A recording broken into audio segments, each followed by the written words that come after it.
नमस्कार, हेलो ज़िंदगी में आप सभी दर्शकों का हार्दिक स्वागत है। आज हम अपने इस कार्यक्रम में ख़ास तौर से आपकी सेहत की बात करने वाले हैं। कहते हैं सेहत सबसे बड़ा वरदान है, लेकिन हम अक्सर अपनी सेहत को नज़रअंदाज कर देते हैं। भागती दौड़ती ज़िंदगी में अपने रोज़मर्रा के कामों में हम इतने व्यस्त रहते हैं, इतने बिज़ी रहते हैं कि छोटी-छोटी समस्याएँ हम उनको इग्नोर कर देते हैं और वो कब आगे चलकर बड़ी समस्या बन जाती है, ये हमें पता ही नहीं चलता। ऐसे ही अगर हम बात करें न्यूरोलॉजिकल प्रॉब्लम्स की, कहा जाता है कि न्यूरोलॉजिकल प्रॉब्लम्स अगर शुरू में नज़रअंदाज कर दी जाएँ, तो वो बाद में थोड़ी घातक साबित हो सकती हैं। आखिर ये न्यूरोलॉजिकल प्रॉब्लम्स होती क्या हैं? और बहुत सारी ऐसी पद्धतियाँ हैं जो ये दावा करती हैं कि न्यूरोलॉजिकल प्रॉब्लम्स को वो जड़ से मिटा सकती हैं। ऐसे ही अगर हम यूनानी पद्धति की बात करें और उसमें हम कपिंग थेरेपी की बात करें, तो यूनानी पद्धति में भी ये दावा किया जाता है कि कपिंग थेरेपी के ज़रिए न्यूरोलॉजिकल प्रॉब्लम्स जो हैं, जो उनसे संबंधित न्यूरो रोगों से संबंधित जितनी भी आपको समस्याएँ हैं, उनको ठीक किया जा सकता है। आखिर ये कपिंग थेरेपी कितनी कारगर साबित होती है? ये न्यूरोलॉजिकल प्रॉब्लम्स किस तरीके से होती हैं? इनमें कपिंग थेरेपी को किस तरीके से इस्तेमाल किया जाता है? और क्या इसके कोई साइड इफ़ेक्ट होते हैं? कई तरीके के सवाल अभी आपके ज़हन में आ रहे होंगे। तो आज इन्हीं सवालों के जवाब हम ढूँढेंगे और हमारे साथ हैं आज एक विशेषज्ञ। आइए उनका स्वागत करते हैं हमारे इस कार्यक्रम में। हमारे साथ हैं डॉक्टर लियाकत अली मंसूरी। आप न्यूरो डिसऑर्डर विशेषज्ञ हैं, साथ ही कपिंग थेरेपिस्ट हैं। आपका बहुत-बहुत स्वागत है सर हमारे कार्यक्रम में। आपके स्टूडियो में मुझे स्थान मिला, इसके लिए मैं थैंक यू धन्यवाद देना चाहूँगा। और शुक्रिया।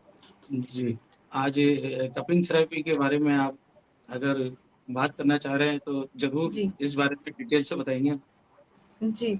सर क्योंकि कपिंग थेरेपी की जब हम बात करते हैं तो भारत में अगर देखा जाए तो वैसे तो ये बहुत ही एक पुरानी पद्धति है, लेकिन आजकल ये ज़्यादा चर्चा में है क्योंकि फिर से लोगों ने इसके साथ जुड़ाव अपना महसूस करना शुरू कर दिया है।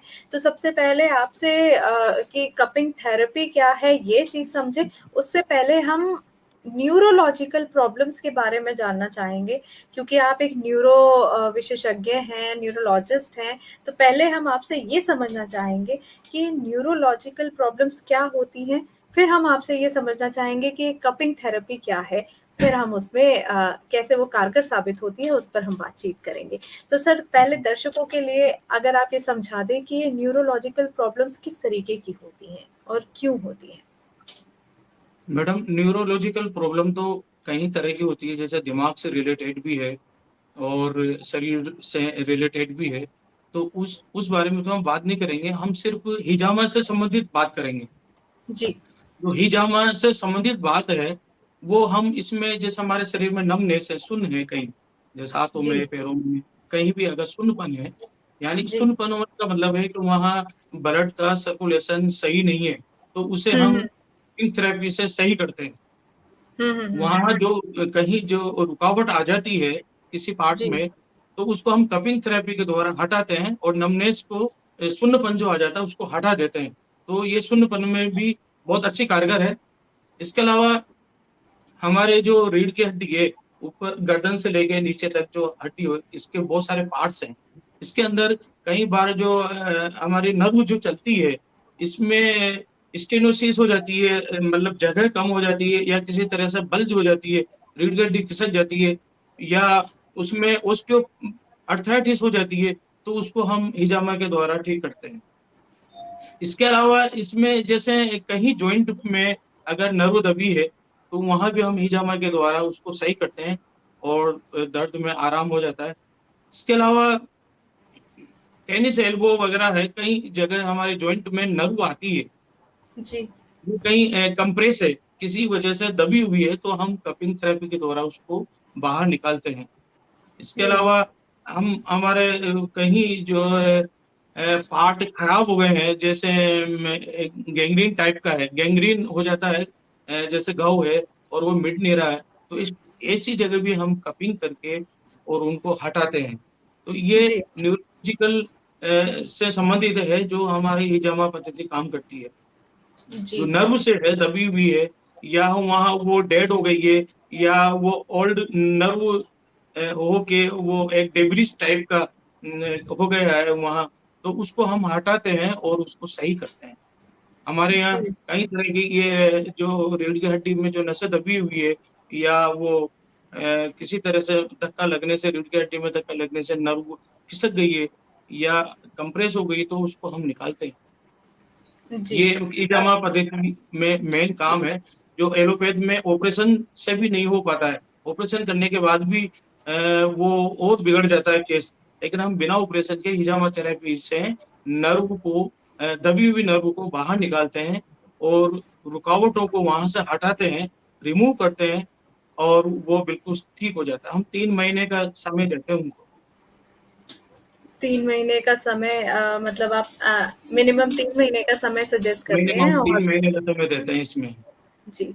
सर, अगर हम न्यूरो रिलेटेड प्रॉब्लम्स की अगर हम बात करें तो उसमें कहा जाता है कि जब हमारे वैसे हमारी जैसे हड्डियों से जुड़ी हुई कुछ समस्याएँ होती हैं कि गर्दन में दर्द है, रीढ़ की हड्डी में दर्द है, पीठ में दर्द हो रहा है, तो और उसके साथ जब सिर दर्द और ये सब चीज़ें जुड़ जाएँ तो यानी कि आपको न्यूरोलॉजिकल प्रॉब्लम से आप जूझ रहे हैं, ऐसा हाँ, कहा जाता है। तो हाँ। कितना तो सर ये कितना घातक साबित हो सकता है अगर इसको समय पर क्योर ना किया जाए? मैडम, जैसे आपने गर्दन का नाम लिया, यहाँ सर्वाइकल स्पॉन्डिलाइटिस हो जाता है। तो उसको ओके। हम कपिंग थेरेपी से उसको हटाते हैं और सही जगह उस नर्व को लाते हैं और उसको हम सही करते हैं। अगर ये सही नहीं होता है तो ये कंधे, गर्दन और हाथों में सुन्नपन आएगा, दर्द होगा, यहाँ तक कि दिमाग की तरफ भी वो दर्द बढ़ता है। तो हुँ, वो हुँ। सिर दर्द का रूप भी ले लेता है। तो हम हमारी हिजामा थेरेपी प्लस यूनानी मेडिसिन से इसको क्योर करते हैं। जी। ये तो अ, गर्दन का मामला है। गर्दन के बाद हमारे थोरेसिक वाला हिस्सा आता है, फिर लंबर हिस्सा आता है, फिर नीचे कोक्सिक आता है। ये कहीं हुँ, भी हुँ, नर्व कंप्रेस हो सकती है।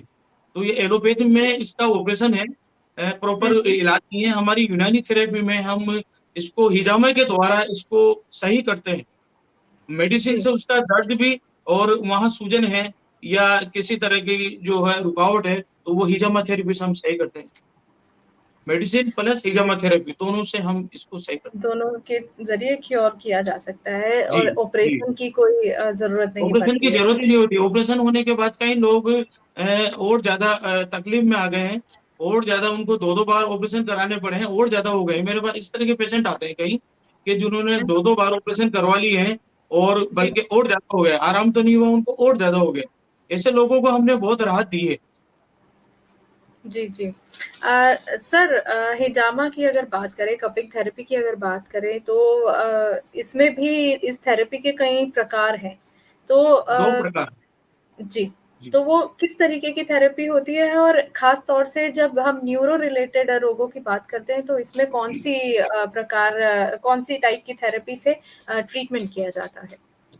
न्यूरो में दोनों तरह की जाती है। ये कपिंग 2 तरह की होती है, एक ड्राई कपिंग होती है, वेट कपिंग होती है। Dry cupping okay. सूखी सूखी कपिंग होती है, और वेट कपिंग में ब्लड निकाला जाता है, हल्का-हल्का चीरा देके, फिर कप लगाया जाता है, ताकि वहाँ का गंदा खून निकाल लिया जाता है। वो हुँ, हुँ। वेट कपिंग मैं नहीं करता हूँ, मैं ड्राई कपिंग ही करता हूँ। वहाँ जहाँ अफ़ेक्टेड पार्ट है, वहाँ पहले ऑयल लगाया जाता है, फिर कप जी। लगाया जाता है। कप हुँ, हुँ। लगाने के बाद हम वैक्यूम बनाते हैं वहाँ पर। वैक्यूम बना के वहाँ प्राकृतिक घाव पैदा करते हैं हम। हुँ, हुँ, हुँ, हुँ, वहाँ हुँ। प्राकृतिक घाव पैदा करते हैं मैडम। प्राकृतिक ओके, घाव जब हम पैदा करते हैं, तो उस प्राकृतिक घाव के लिए वो सारी प्रोसेस होती है जो घाव रिपेयर होने के लिए होती है। तो ओके। उसके साथ-साथ वो सारी चीज़ें घाव मिटता है। मिटने के हुँ, हुँ। साथ-साथ वहाँ पे वो डेड सेल्स होती है, या ओल्ड सेल्स, नर्व सेल्स या टिश्यूज़ जो होती है, उन सब का नया निर्माण होता है। जैसे फ्रेश स गेहूँ में होता है ना, जी। ठीक उसी तरह हुँ, से हुँ। कपिंग थेरेपी करने के बाद में वहाँ होता है। जी। तो इसकी सर प्रोसेस ये है, जब जैसे हम कप लगाएँगे, हुँ, हुँ। हुँ, हुँ, हुँ। कप लगाएँगे, हम वैक्यूम करते हैं, तो वहाँ की स्किन ऊपर आ जाती है, और वहाँ घाव होता है, फिर वहाँ ब्लड ब्लड इकट्ठा होता है, कलेक्ट हो जाता है। एक फिर उसको हम छोड़ देते हैं, तो वो ब्लड जब इकट्ठा होता है और वहाँ घाव होता है, तो वहाँ घाव बढ़ने की प्रोसेस शुरू होती है। वहां पर प्लेटलेट्स आती है, डब्ल्यूबीसी आती है, वहाँ इम्यून सिस्टम पैदा होता है, प्रोटीन हुँ, अपना हुँ, प्रोथ्रोम्बिन में तैयार करती है, इधर से एक प्रोथ्रोम्बिन जाल बनाती है, और साइटोकाइनिन हार्मोन आता है, वो वहाँ एक्टिव होकर और डैमेज सेल्स और डैमेज नर्व को फिर से बनाने लगता है। तो इस तरह से प्रोसेस शुरू होती है, जैसे गाँव में होती है, ठीक उस तरह से सेम वहाँ अंदर अगर बाहर अगर कोई फफोला हो गया तो फिर उसका भी साथ ही रिपेयरिंग होती है, कलोट होता है। हुँ, हुँ, हुँ, तो वहाँ वो डब्ल्यूबीसी जो होती है, वहाँ उस जगह की बैक्टीरिया को हटाता है, या डिब्री जो बेकार की चीजें उसको हटाती है, और फिर खुद हट के, और जब वो वहाँ डब्ल्यूबीसी वगैरह हटने लगती है तो वो सूजन भी कम हो जाती है। यानी कि वहाँ मैक्रोफेगस नाम की प्रोसेस शुरू होती है, यानी कि हुँ, जितनी भी गंदी चीजें उसको वो खा जाती है, जिससे सूजन खत्म हो जाती है। हुँ, हुँ, हुँ, और हुँ, फिर वहाँ कोर्टिसोल हार्मोन आता है, वो वहाँ रिपेयर करता है, नई सेल बनाता है, टिश्यूज बनाते हैं। ये 4 से 6 घंटे में काम स्टार्ट होता है, तो नई सेल नई टिश्यूज बनने लगते हैं जी। तो वहाँ सर ये थेरेपी अगर बात करें कि कितनी ज़्यादा कारगर साबित होती है, क्या जड़ से इस समस्या का निदान हो सकता है इस थेरेपी के बिल्कुल, ज़रिए? बिल्कुल नेचुरल प्रोसेस है, नेचुरल तरीके से ये घाव बढ़ता है, पुरानी चीज़ों को नष्ट करता है, वहाँ से हटाता है, और नई सेल, नई टिश्यू, नई नर्व बनती है। ये हिजामा के द्वारा हम नेचुरल घाव करते हैं, उसमें ये सारी प्रोसेस होती है। और जब ओके। सारी चीज़ें वहाँ नई बन जाती है, तो कम से कम हम 86% वहाँ बिल्कुल new cell, new nerve cell, tissues हुँ, बन हुँ। जाते हैं। ये 21 दिन में प्रोसेस पूरी होती है वैसे, जैसे गाँव में होती है उसी तरह से सेम हिजामा के द्वारा होता है। जी। क्या इसका कोई साइड इफ़ेक्ट होता है सर? जैसे साइड इफ़ेक्ट तो एलोपैथी की अगर बात करें तो उन दवाइयों का कहते हैं कि लंबे समय तक वो दवाई चले तो साइड इफ़ेक्ट दिखा के जाती हैं। दवाइयों का तो साइड इफ़ेक्ट नहीं के बराबर है, हमारे हर्बल मेडिसिन है, इनका हुँ, कोई हुँ। साइड इफ़ेक्ट नहीं है, लेकिन हिजामा अगर हम करते हैं, तो हुँ, थोड़ा-सा हुँ। इसका प्रिकॉशन ध्यान रखना पड़ता है। अगर इन्फेक्टेड है, तो हुँ, हमें हुँ, हुँ। ग्लोव्स का इस्तेमाल करें, नहीं तो हमारे भी इन्फेक्शन होने के चांस हैं। अगर शुगर जी। है उसको, तो अगर हमने हुँ, हिजामा हुँ। कर दिया तो वो और खतरे में पड़ जाएगा। अगर उसको ओह! हीमोफीलिया है और हुँ, ब्लीडिंग हुँ। हो गई तो और खतरे में पड़ जाएगा। हुँ, तो इन हुँ। चीज़ों का ध्यान में रखना पड़ता है, प्रिकॉशन रखना पड़ता है, वरना ये हाई हिजामा थेरेपी और उसको मुश्किल पड़ जाएगी, है ना? जी। अगर एनीमिक है वो, तो भी लफड़ा है।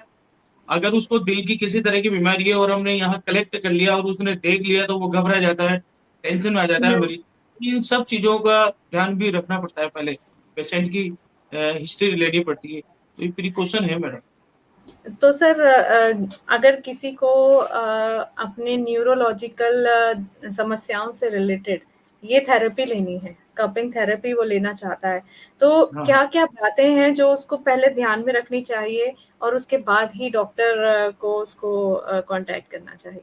हाँ, तो पहले उसकी बैग हिस्ट्री ले लेना चाहिए, कोई हीमोफीलिया तो नहीं है, शुगर तो नहीं है, एनीमिक तो नहीं है, किसी तरह की इन्फेक्शन ऐसा कोई इन्फेक्शन तो नहीं है जो एक-दूसरे में आ जाए। हुँ, हुँ, इस हुँ, तरह हुँ। की जो है लेनी पड़ेगी हिस्ट्री, ये प्रिकॉशन है। अगर इनको बिना देखे हमने हिजामा थेरेपी किया, तो हुँ, मरीज़ खतरे में आ सकता है। ओके। और जो मेडिसिन्स आप देते हैं, जो हर्बल मेडिसिन साथ में चलती हैं, जैसा कि आपने कहा कि हर्बल मेडिसिन्स है और वैसे भी कहते हैं कि हर्बल तो बहुत एक नेचुरल तरीका है और उसका साइड इफ़ेक्ट ना के बराबर ही होता है। पर जब ये दवाइयाँ चल रही हैं हुँ, हुँ। तो क्या इन दवाइयों का भी कोई साइड इफ़ेक्ट हो सकता है? या फिर अगर उसकी पेशेंट की कोई और दवाइयाँ चल रही हों किसी और समस्या से संबंधी, तो क्या कुछ रिएक्शन हो सकता है? एलोपैथ की दवाओं के साथ हमारी यूनानी मेडिसिन हम दे सकते हैं, कोई उसका साइड इफ़ेक्ट नहीं है, हमारी यूनानी दवाइयों को कोई साइड इफ़ेक्ट नहीं होता है। बस इतना ओके। सा है कि अगर उसको दर्द है, तो हम उसको खटाई की चीज़ें बंद करते हैं, खट्टी चीज़ें बंद करते हैं, ताकि उसको अकड़ पैदा नहीं हो, स्वेलिंग नहीं आए, हुँ, हुँ, हुँ, वाटर हुँ। रिटेंशन नहीं हो बॉडी के अंदर। खटाई खाने से वाटर रिटेंशन होता है, तो ओके, जॉइंट और उसके दर्द ज़्यादा करने लग जाएँगे, तो हम खट्टी चीज़ें बंद करते हैं केवल। और कोई ओके। परहेज नहीं होता, और इसका कोई साइड इफ़ेक्ट नहीं होता है। इसको कोई आजीवन भी नहीं लेना पड़ता हमारी दवाइयों को। इसका किसी तरह से कोई नुकसान मरीज को नहीं होता है। साथ में अंग्रेजी दवा या और दवाएं ले सकता है वो। ओके। आपने जैसे बहुत सारे पेशेंट्स को आपने अभी तक ठीक किया है, क्योर किया है अपने ट्रीटमेंट के ज़रिए। तो आपकी जो प्रैक्टिस हिस्ट्री है, वो रिसर्च क्या कहती है कि कितनी रिकवरी रेट जो होता है, क्या वो ऐज पर डिपेंड करता है या कोई और कारण रहते हैं? एज पर निर्भर करता है मैडम, एज पर निर्भर करता है या उसकी इम्यूनिटी पावर पर निर्भर करता है। और उसकी अगर अदर इन्फेक्शन और है तो बॉडी हुँ, जल्दी हुँ। कवर नहीं कर पाती, तो उसमें और ज्यादा टाइम लगता है। मैं जैसे 3 महीना मैंने बताया, हो सकता है 4-6 महीने भी लग सकते हैं। तो अगर एडल्ट है और इम्यूनिटी पावर अच्छी है तो हम उसको लगभग 3 महीने में बिल्कुल अच्छा कर देते हैं। हमारे कई पेशेंट है 1 महीने में भी सही हो जाते हैं, जिनकी ओके। इम्यूनिटी पावर अच्छी होती है, यंग होते हैं, वो 1 महीने में भी सही हो जाते हैं। लेकिन फिर भी हम 3 महीने का नाम उसको उसको पहले बता देते हैं कि 3 महीने तो लगेंगे, और वास्तव में वो 3 महीने में बिल्कुल ठीक हो जाता है। जबकि हमारे पास 2-2 साल 3-3 साल पुराने केस आते हैं, हुँ, जो हुँ, हुँ। जिनकी नसें दबी होती है ना, लंबर में दबी हो या कमर में या ये अपने सर्वाइकल गर्दन में कहीं भी उसकी नस दबी हो, या जी। हाथों में पैरों में, जो हमारी जो दिमाग से नसें आ रही है रीढ़ की हड्डी में जाती है, ये हमारी पूरी बॉडी में सप्लाई करती है, हाथों में पैरों में, पेट पे सीने पे सब जगह ये सप्लाई करती है। तो इसका ब्लॉकेज, इसमें रुकावट कहीं भी हो सकती है। तो वो हम हर जगह उसकी कपिंग थेरेपी से उसकी रुकावट को निकालते हैं और सही करते हैं। जी। तो जब कपिंग थेरेपी किसी की चलती है, आपने उसको मेडिसिन भी दी, कपिंग थेरेपी भी चल रही है, क्या आप उसके साथ में एक्सरसाइज़ वगैरह भी आप सजेस्ट करते हैं? हम एक्सरसाइज नहीं बताते हैं मैडम, एक्सरसाइज से और उसकी जो जॉइंट है, नर्व है, वो और खिंच जाती है। हम उसको रेस्ट पे ही रखते हैं। सिर्फ हम कपिंग थेरेपी करते हैं, वो भी हम 7 डेज करते हैं, 7 डेज नहीं करते हैं, ताकि वो जो हमने घाव किया है नेचुरल, उसको हीलिंग होने का टाइम देते हैं 7 डेज। इस तरह से हम 3 महीने तक उसका ट्रीटमेंट करते हैं। ओके। तो यानी कि पहले 7 दिन उनका वो ट्रीटमेंट चलता है रेगुलर बेसिस पे, फिर ट्रीटमेंट 7 तो दिन कंटिन्यू चलता है 3 महीने तक, मेडिसिन तो 3 महीने तक चलती है। कपिंग थेरेपी हम 7 दिन तक चलाते हैं, फिर 7 दिन बंद करते हैं, फिर 7 दिन रेस्ट चलाते लेते हैं, हैं। फिर सात जी। दिन बंद करते हैं। ओके, इस तरह से ओके। हमारा 3 महीने का टारगेट होता है। जी। कई बार हमने ऐसा सुना है कि अगर कपिंग थेरेपी ठीक से ना की जाए तो उसका परिणाम जो है वो कहीं न कहीं वो स्किन रिलेटेड या और कुछ भी प्रॉब्लम क्रिएट कर सकता है। तो आपने ऐसे बिल्कुल में सही कहा, आपने बिल्कुल सही कहा मैडम। ये हमारी जो नर्व की एक लाइन होती है जाने की, वो कहाँ कहाँ जा रही है हुँ, हुँ, और हुँ, कहाँ हुँ। उसको नमनेस है, कहाँ उसकी रुकावट है, उसी पर कपिंग थेरेपी करनी होती है। कई लोग दूसरी जगह कर लेते हैं, तो वो उसको आराम भी नहीं मिलेगा। और कुछ जगह ऐसी होती है जहाँ आर्टरी निकली हुई होती है, हमारी वेन्स जी। बाहर निकली हुई होती है। अगर ऐसी जगह हमने अगर कपिंग कर ली है तो आर्टरी फट सकती है, नर्व फट सकती है, ब्लीडिंग ज्यादा हो सकती है, तो खतरे में पड़ सकता है मरीज। तो ये कपिंग हर आदमी नहीं करे, सिर्फ चिकित्सक की परामर्श के अनुसार ही कपिंग थेरेपी होना चाहिए। कई लोग कर रहे हैं, गली गली कर रहे हैं आजकल, जी। लेकिन ऐसा नहीं होना चाहिए। जो गवर्नमेंट डॉक्टर हैं या गवर्नमेंट से जो ट्रेनिंग शुदा जो डॉक्टर्स हैं, वही करें और उन्हीं से परामर्श लें। तो ये एक सावधानी बरतने की ज़रूरत है कि ट्रीटमेंट लेने बहुत से ज्यादा। पहले जो डॉक्टर हैं, जो विशेषज्ञ हैं, पहले उनके बारे में जानकारी हासिल कर लेना ज़रूरी है बिल्कुल सही है। और जो ऑथराइज़्ड हैं, सिर्फ़ उन्हीं के पास जाएँ उन्हीं के और पास कपिंग करें, बिल्कुल राइट। अभी जैसे हमारी ये गर्दन है, हम जी। जैसे यहाँ ये बोन्स से नर्व आ रही है, उस नर्व के रूट पे तो नहीं किया उसने, गर्दन पे कर लिया। हमारी आर्टरीज है, सांस की हुँ, नलियां है, वो खिंच जाएगी तो पेशेंट तकलीफ में आ जाएगा। इसी तरह से हमारी ये कोहनी है, इससे अंदर की ओर अगर कपिंग कर लेते हैं तो यहाँ आर्टरीज होती है, खून की रगें दौड़ती हुई। आपने देखा होगा वो झपक झपक जो करती है, आर्टरी जी, बोलते हैं। जी, ऐसे यहाँ जी। पर होती है आर्टरी। यहाँ अगर इस तरह से हमने यहाँ कपिंग कर ली तो आर्टरीज फट सकती है, ब्लीडिंग बहुत ज्यादा हो सकती है, दुविधा में पड़ ओके। सकता है पेशेंट। पेट है, पेट पे अगर कहीं ऐसी जगह कर ली है हुँ, कपिंग हुँ, हुँ। के, वो अपना ऑर्गन हाथ उसने खींच लिए और हाथ को फाड़ दिए, ऐसा भी होता है। या पीछे गुर्दे की जो साइड होती है, रेनल एरिया हुँ, बगल में, हुँ, अगर वहां हुँ। उसने कपिंग थेरेपी जरा जोर से कर दी तो गुर्दा खींच सकता है, वहां की हुँ, आर्टरीज या वहाँ के नर्व से खींच सकती है, टूट सकती है। हुँ, तो ये हुँ। हर आदमी को नहीं करना चाहिए। जी। इसी तरह से घुटने के पीछे भी, जैसे घुटने के पीछे का हिस्सा होता है, सामने का होता है, वहाँ तो कोई जी। दिक्कत नहीं है, पटेला होता है, पटेला नाम की हड्डी होती है, उसके चारों हुँ, तरफ नर्व होती है। लेकिन घुटने के पीछे वाला जो हिस्सा होता है, वहाँ भी हुँ, हुँ। आर्टरी बाहर होती है, खून की रगें दौड़ती हुई होती है। अगर किसी ने गलती से वहाँ कपिंग कर ली है और आर्टरी खिंच गई, फट गई, तो बड़ा महँगा पड़ जाएगा डॉक्टर्स के लिए। तो डॉक्टर्स जी, वास्तव में वो ट्रेनिंग शुदा हो, कपिंग थेरेपी का स्पेशलिस्ट हो, तो ही उससे थेरेपी करवाएँ, अन्यथा हर आदमी को हर जगह गली-गली में नहीं कराना चाहिए। आजकल लोग हर जी, गली में कर रहे हैं लोग, जी। बचना चाहिए लोगों को इससे। जी। अगर हम बच्चों की बात करें तो क्या जो बच्चे न्यूरोलॉजिकल डिसऑर्डर से ग्रसित हैं या न्यूरो रिलेटेड और किसी प्रॉब्लम से ग्रसित हैं, क्या उनके लिए आप सजेस्ट करते हैं कपिंग थेरेपी या उनको हाँ, किसी और ट्रीटमेंट की ज़रूरत होती है? हाँ, ट्रीटमेंट के साथ-साथ बच्चों को भी हम कपिंग थेरेपी करते हैं, उनको हल्के लेवल में करते हैं, फर्स्ट ग्रेड में करते हैं। First okay. Grade, second grade, 3 grade होती है इसकी। जी, जी, अगर जी। उसको कपिंग एक बार खींचते हैं तो वो फर्स्ट ग्रेड होती है, अगर उसको 2 बार अपन सक्शन करते हैं तो सेकंड ग्रेड होती है, 3 बार खींचते हैं तो ये थर्ड ग्रेड होती है। तो जैसी जगह होती है उसी तरह से उसको सक्शन करते हैं। अगर कहीं हल्की जगह है और हमने थर्ड ग्रेड पे उसको बहुत ज़्यादा खींच लिया है, तो वो नुकसान हो सकता है। तो उस ग्रेड के अनुसार उसको खींचते हैं। जी। Thank you so much doctor हमारे साथ जुड़ने के लिए और ये सारी अहम जानकारी देने के लिए।